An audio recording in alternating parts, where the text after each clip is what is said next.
প্রথমেই জানিয়ে দেব আজকের প্রধান শিরোনামগুলো। প্রধানমন্ত্রী শেখ হাসিনার ছেলে সজীব ওয়াজেদ জয়ের ক্যাসিনো ব্যবসা ফাঁস করল পিনাকি ভট্টাচার্য।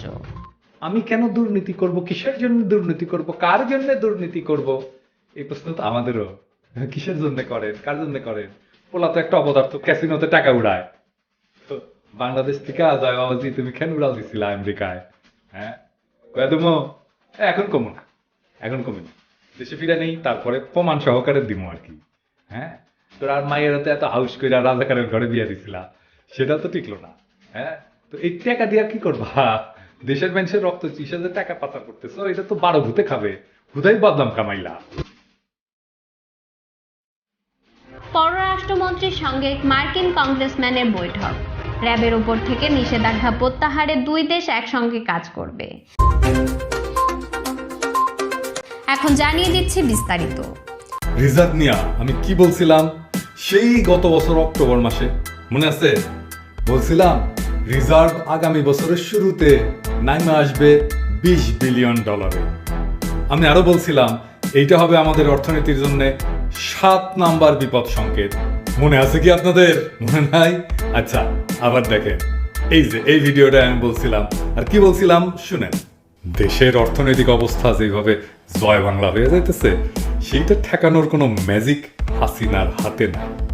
আমি আগেই বলছি আগামী বছরের শুরুতে আমাদের রিজার্ভ $20 বিলিয়ন নাইমা যাবে। সেটা হবে অর্থনীতির জন্য 7 নাম্বার বিপদ সংকেত। আগামী জুন নাগাদ এই অবস্থা চলতে থাকলে রিজার্ভ নাইমা যাবে $10 বিলিয়ন। সেটা হবে 10 নাম্বার বিপদ সংকেত। এইবার দেখেন 21শে ফেব্রুয়ারিতে দ্য বিজনেস স্ট্যান্ডার্ডের রিপোর্ট। কি দেখতেছেন? এখন রিজার্ভ কত? $20.43 বিলিয়ন। IMF এর হিসাব দেখছেন? দেখেন, ভালো করে দেখেন, আরো বড় করে দেখেন, পুরো স্ক্রিন জুড়ে দেখান। আমি কি কইছিলাম এবার আবার দেখান। দেশের অর্থনৈতিক অবস্থা যেভাবে জয় বাংলা হয়ে যাইতেছে, সেইটা ঠেকানোর কোনো ম্যাজিক হাসিনার হাতে নাই। আমি আগেই বলছি আগামী বছরের শুরুতে আমাদের রিজার্ভ $20 বিলিয়ন নাইমা যাবে। সেটা হবে অর্থনীতির জন্য 7 নাম্বার বিপদ সংকেত। আগামী জুন নাগাদ এই অবস্থা চলতে থাকলে রিজার্ভ নাইমা যাবে $10 বিলিয়ন। সেটা হবে 10 নাম্বার বিপদ সংকেত। মিলছে আমার কথা? জি না ভাই, আমি কোনো বিশাল ইকোনমিক অ্যানালিস্ট হয়ে যায় নাই।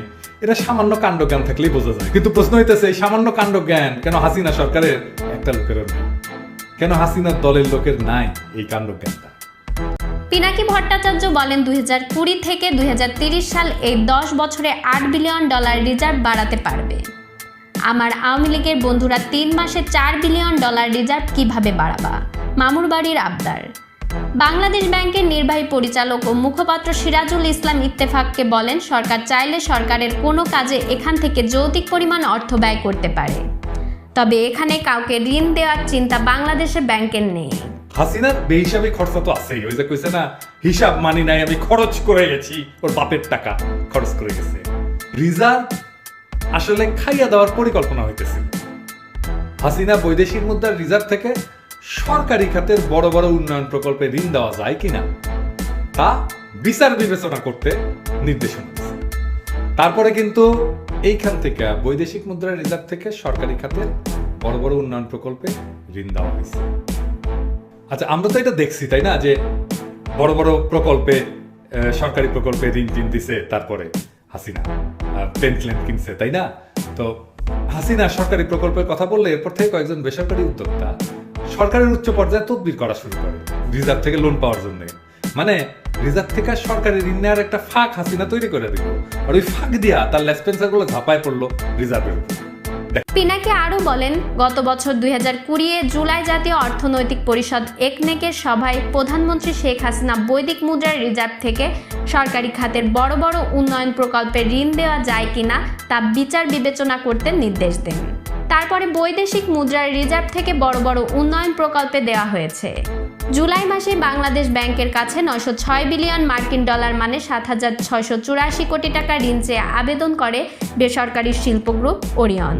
অর্থমন্ত্রী আহম মোস্তফা কামাল জানান আগামী বাজেটের আগে দেশের বৈদিক মুদ্রার রিজার্ভ বিভিন্ন প্রকল্পের জন্য ঋণ দেওয়ার বিষয়টি চূড়ান্ত হতে পারে। অর্থমন্ত্রী আহমদ মোস্তফা কামাল জানান, আগামী বাজেটের আগেই দেশের বৈদেশিক মুদ্রা রিজার্ভ থেকে বিভিন্ন প্রকল্পের জন্য ঋণ নেওয়ার বিষয়টি চূড়ান্ত হতে পারে। আল্লাহ বাঁচাইছে, তার আগেই রিজার্ভ জয় বাংলা হয়ে গেছে। না হইলে রিজার্ভের পুরো টাকায় ওরিয়ান, দরবেশ বাবা, সামিট গ্রুপ এরা জয় বাংলা করে দিত। না, ভুল করলাম, এটা জয় বাংলা করতো কাঁঠাল রানী নিজে, ভায়া, ওরিয়ন, দরবেশ বাবা আর সামিট গ্রুপ। হাসিনা কইছে না ভালো মানুষের মতো, আমি কেন দুর্নীতি করব, কিসের জন্য দুর্নীতি করব, কার জন্য দুর্নীতি করব? এই প্রশ্ন তো আমাদেরও, কিসের জন্য করেন, কার জন্য করেন? পোলা তো একটা অপদার্থ, ক্যাসিনোতে টাকা উড়ায়।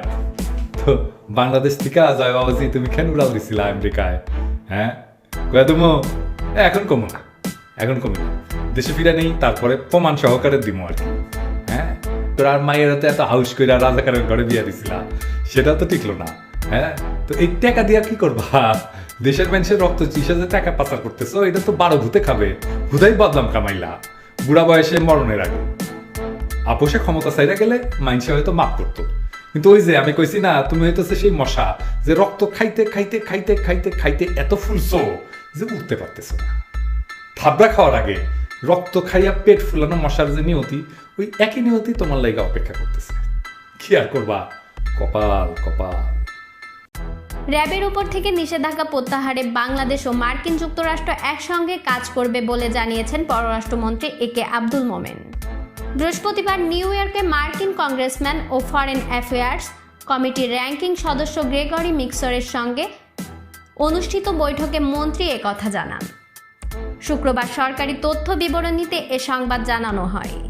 বৈঠককালে পররাষ্ট্রমন্ত্রী কংগ্রেসম্যানকে প্রধানমন্ত্রী শেখ হাসিনার নেতৃত্বে বাংলাদেশের আর্থসামাজিক উন্নয়নের চিত্র তুলে ধরে বলেন, বাংলাদেশের উন্নয়ন আজ বিশ্ব দরবারে স্বীকৃত ও প্রশংসিত। তিনি বাংলাদেশের চলমান অর্থনৈতিক অগ্রযাত্রার ওপর আলোকপাত করে বাংলাদেশ ও যুক্তরাষ্ট্রের মধ্যকার যে অফুরন্ত সুযোগ রয়েছে তা কাজে লাগানোর মাধ্যমে দুদেশের বাণিজ্যিক ও বিনিয়োগের সম্পর্ককে আরও সুদৃঢ় করার বিষয়ে কংগ্রেসম্যানের দৃষ্টি আকর্ষণ করেন। কংগ্রেসম্যান মিক্স বাংলাদেশকে যুক্তরাষ্ট্রের বন্ধুরাষ্ট্র হিসেবে আখ্যায়িত করে দুদেশের সম্পর্ক ভবিষ্যতে আরও জোরদার হবে বলে আশাবাদ ব্যক্ত করেন। তথ্য বিবরণীতে বলা হয়েছে, পররাষ্ট্রমন্ত্রী ডক্টর মোমেন বাংলাদেশ সরকারকে রোহিঙ্গা সমস্যা মোকাবিলায় মানবিক ও রাজনৈতিক সহযোগিতা প্রদানের জন্য যুক্তরাষ্ট্র সরকারকে কৃতজ্ঞতা ও ধন্যবাদ জানান। র্যাবকে জঙ্গিবাদ, সহিংস চরমপন্থা, মাদক নিয়ন্ত্রণ ও মানব পাচার সহ অন্যান্য আন্তর্জাতিক অপরাধ দমন ও নির্মূলে দীর্ঘদিন যাবৎ অত্যন্ত দক্ষ ও কার্যকারী আইনশৃঙ্খলা রক্ষাকারী বাহিনী হিসেবে উল্লেখ করে। পররাষ্ট্রমন্ত্রী র্যাবের সংশ্লিষ্ট কর্মকর্তাদের ওপর যুক্তরাষ্ট্র সরকারের আরোপিত নিষেধাজ্ঞা প্রত্যাহারের ব্যাপারে বাংলাদেশ সরকার যুক্তরাষ্ট্রের সাথে একযোগে কাজ করবে বলে জানান। বৈঠকে যুক্তরাষ্ট্রে নিযুক্ত বাংলাদেশের রাষ্ট্রদূত Mohammad Imran, consul general doctor Mohammad Monirul Islam, পররাষ্ট্র মন্ত্রণালয়ের মহাপরিচালক তৌফিক ইসলাম শাতিল সহ মন্ত্রণালয়ের ঊর্ধ্বতন কর্মকর্তারা উপস্থিত ছিলেন।